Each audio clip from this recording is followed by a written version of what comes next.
Hi, my name is Sanya Gandhi and today we'll be talking about big international story that is dominated this week. Yes, the conflict between Israel and Palestine. There is a very little in the introduction I need to say that despite some true efforts, the conflict between the two, Israel and Palestinians, have been escalating and going out of control. That is definitely leading us to the number of casualties. So in this video, we are going to pan out immediate triggers of this conflict. To understand this whole concept, we need to dip ourselves into history. The conflict between the two, that is the Israel and Palestine, is 5-decade-old conflict, and they both are at the loggerheads over various factors. For example, mutual recognition, Israelis settling in the homeland of Palestine's borders, etc. The negotiation of the light is really dim over here, and it is definitely not less to be seen after the peace talk between the two, and the solution of the two state giving Palestine a different homeland and Israelis a different homeland has been failed. Israel is the world's only Jewish state just located at the east of the Mediterranean Sea, while the Palestinians, the Arab population that hails from the land of Israel, now controls and refers to the territory of Palestine. Let's go back to what I said for Israel is the world's only Jewish state. Why is that so? In earlier times, the Jews were not regarded or treated well as any other religion in this entire world. There were different other humors for the Jews. For example, the Christian used to believe that they wanted Jesus Christ to crucify, or even they used bodies of children or the blood of the children for their sacrifice or their ceremonies. So these humors, or let's say misconception that were definitely connected to the Jews, had a fear in that mind that no religion now, or definitely no country will welcome this to live. So they thought that now we have to establish our own state, our own country where we would just live in happily. And of course, how the atrocities they have faced, how the difficulties have faced from other religions. So they had a fear in that mind, right? Later on in it, there were different movements coming up. There were different authors who wrote their book about Jews difficulties and stuff like that, that related and that affected a Jews migration in Palestine in 1881. Now you would be thinking, why Palestine? Because Jews think that that is the only holy state that we belong to and consider themselves as the homies, or let's say the land to be their homeland. Forward with our history. In 1950, at the First World War, the British, the Arab revolutionaries, and definitely the Jews were fighting against the Ottoman Empire. Now, why I mention British over here? So British had a very important role in First World War. What basically British did is British went to Arab revolutionaries and said that if you help us in bringing down Ottoman Empire, we'll give you the Palestine. And the same promise was done to the Jews as well. But what British actually did is they did a secret treaty behind their back with the French. So after they won the war against the Ottoman Empire, the Middle East was divided into half. The half was given to the British and the other half was given to French. So till 1980 to 1948, the British had the people in Palestine. The British people were living in the Palestine area. That time itself, Hitler got power in Germany and most of the Jews were killed and definitely faced a lot of atrocities and difficulties to be Jew in Germany. So most of them fled to America and most of them fled to Palestine. They believe that Palestine is our country, is our homeland, and of course we have a religion existence over here, so definitely it's rightfully ours.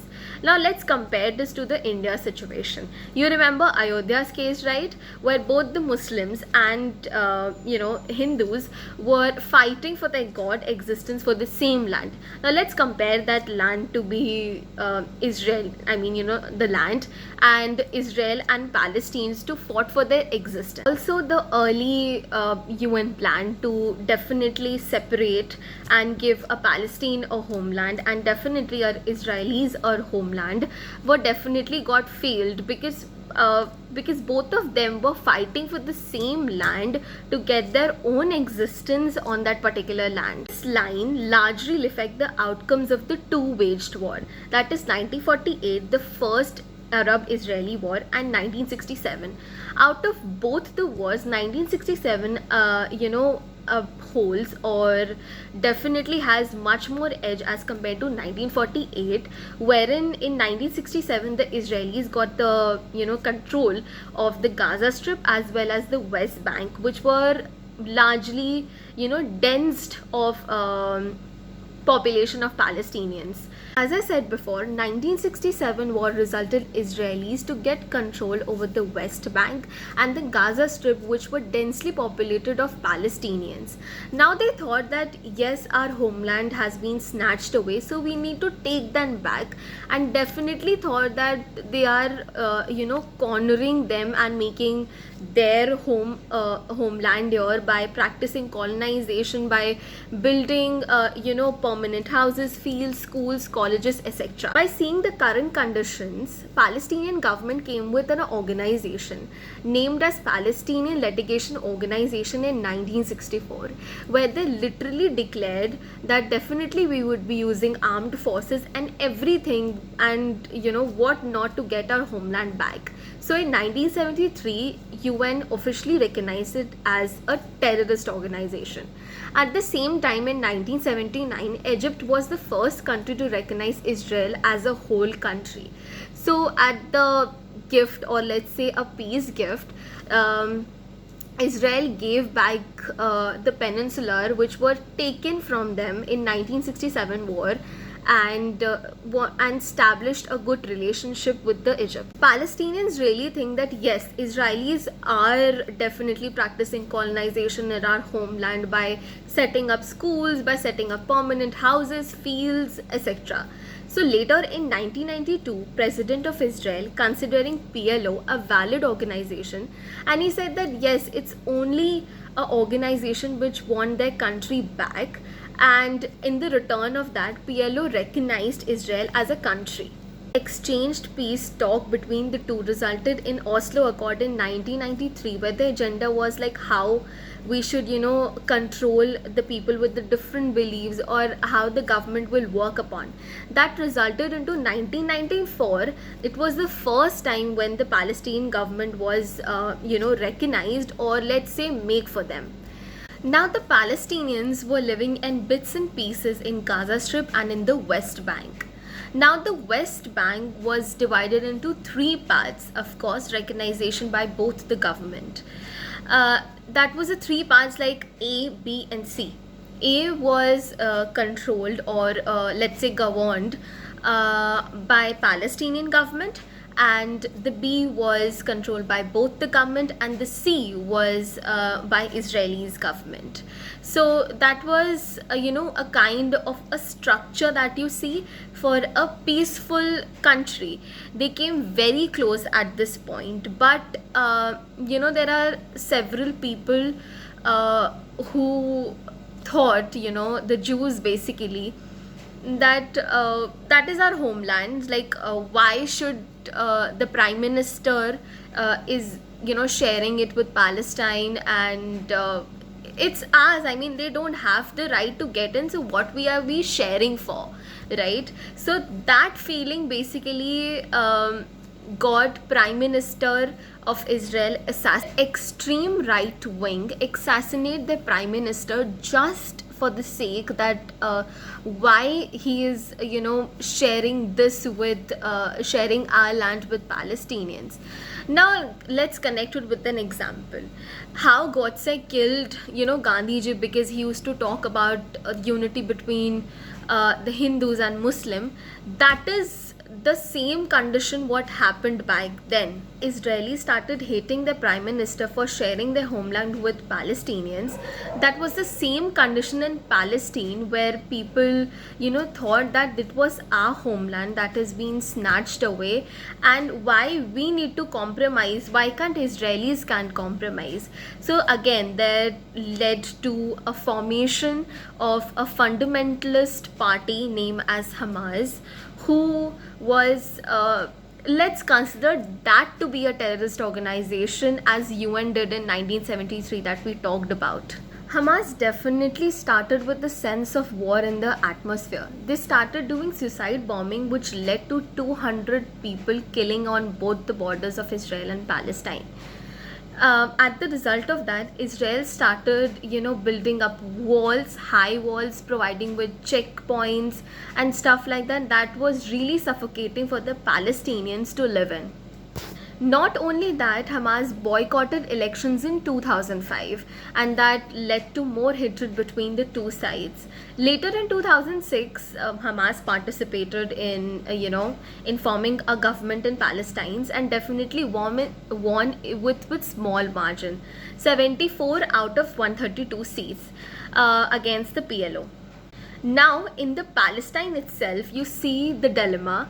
The PLO wanted, a state to be in a peaceful environment, whereas Hamas, who won right now in the elections, wanted the whole Israel in their, under their umbrella, because they said that yes, this is our homeland. And what is PLO doing? What is, they are just going to Israel and wanted a bits and pieces. We don't want bits and pieces to live in. We want our homeland to live in. As the result of that, both the political parties came up to a civil war in the Palestine itself, and that was considered to be as the Battle of Gaza in 2007. Now let's come back to the present situation. Palestine is converted into two parts. One part, the Gaza Strip, is controlled by Hamas, who want the homeland to be theirs, and they say that it's our land, that why need to we give or share it with Jews. And the other part, West Bank, is controlled by PLO, who definitely wanted a peaceful state to live in for both the Jews and for Palestinians. So now if we see the present situations, the bombing done, or every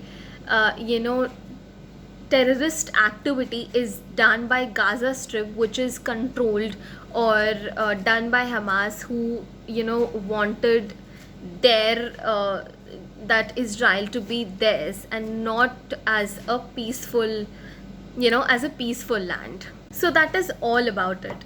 I hope you got some idea about why this conflict started, and definitely the present situation and how you need to connect with the history. Let's talk about solution. There are different other solution by given different other people, and I would definitely list it. The first solution coming up is that why we should give a government to Palestine to work in. But as I said before, both the Israel and Palestine are at loggerheads for one basic reason, that is mutual recognition.